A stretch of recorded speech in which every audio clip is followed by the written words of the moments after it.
Assalamu alaikum wa rahmatullahi wa barakatuh, dear brothers and sisters. Today I want to discuss a topic that's become all too common in our lives, our obsession with seeking approval from others, especially through social media. Whether we realize it or not, many of us are constantly striving for validation from people instead of focusing on seeking the pleasure of Allah. So, let's reflect on this and what we can learn from the Quran and Sunnah. We live in a time where we're obsessed with how others think of us. We want everyone to have the best image or opinion about us. We often go to great lengths just to please others. But what about the one approval that truly matters? As Muslims, the primary goal should be to seek the approval of Allah alone. If there's anyone whose pleasure we should be seeking, it's Allah's. In Surah Yusuf, we see an example of this. Allah mentions how Prophet Yaqub, peace be upon him, gave wise advice to his son Yusuf, peace be upon him. He warned him not to share his dream with his brothers, fearing they might plot against him out of jealousy. This shows Yaqub's wisdom and his concern for his children's well-being. He was protecting his family from jealousy and envy, or the evil eye, a real and serious issue.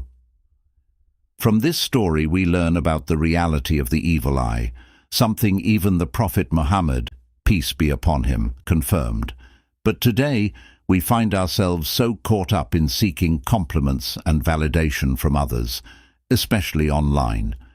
We feel the need to share every detail of our lives, whether it's a child's accomplishment or a vacation, without realizing that we might be inviting jealousy and harm upon ourselves. Sometimes, even those closest to us, like family and friends, can unintentionally cast the evil eye when they admire our successes. Social media has made it so easy to invite this negative energy into our lives. We might think that showcasing our love or achievements proves something, but love doesn't require public validation.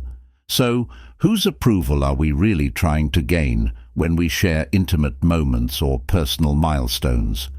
I once spoke with a brother who was going through tough times.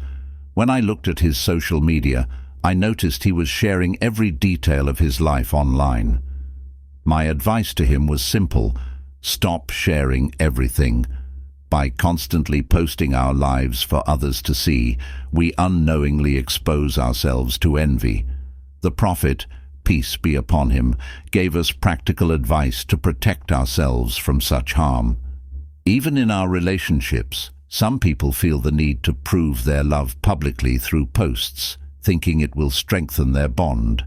But love is not something that requires public displays or validation from others. Real love, just like real happiness, doesn't need to be broadcast to the world. There are many supplications from the Sunnah to protect ourselves from the evil eye. However, we must first take practical steps. We can't expect to post everything online and then ask Allah to protect us. We need to do our part, stop flaunting our blessings and accomplishments, and then make dua for Allah's protection. That's how we truly safeguard ourselves. If we want to shield ourselves and our families from the negative effects of envy, the first step is to protect our privacy.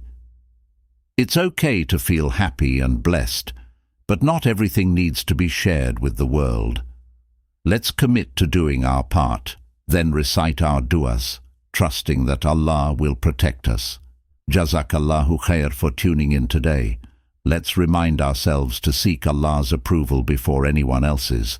If this message resonated with you, don't forget to like, share, and subscribe for more Islamic reminders. Stay blessed, and until next time, Assalamu alaikum wa rahmatullahi wa barakatuh.